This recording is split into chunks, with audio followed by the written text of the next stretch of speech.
யோக ஞான சித்தர் ஓம் ஸ்ரீ ராஜயோக குருவே, உங்கள் நாமம் பாட பாட இன்பம் பொங்கி வருமே.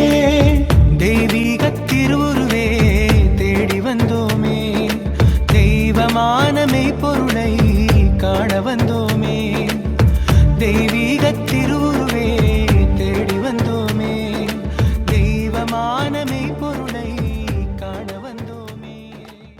இந்த குண்டலினி சக்தி என்று சொல்லும் பொழுது ஏன் இந்த மாறுபாடு என்று நாம் பார்ப்போம் என்றால், இந்த இடத்தில் நாம் கவனிக்க வேண்டிய விஷயம் என்னன்னு கேட்டிங்கன்னா, அது குருவை சார்ந்ததாகவே இருக்கிறது இந்த குண்டலினி சக்தி.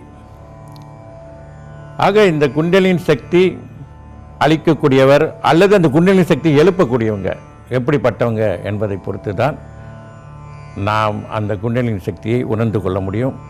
அந்த அனுபவங்கள் குண்டலினி சக்தி மூலமாக நமக்கு கிடைக்கக்கூடிய அனுபவங்களும் குருவை சார்ந்ததாகவே இருக்கிறது.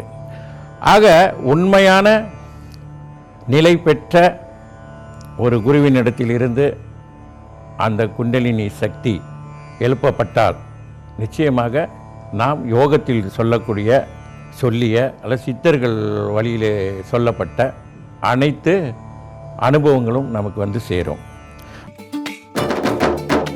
யோக ஞான சித்தர் ஓம் ஸ்ரீ ராஜயோக குருவே, உங்கள் நாமம் பாட பாட இன்பம் பொங்கி வருமே.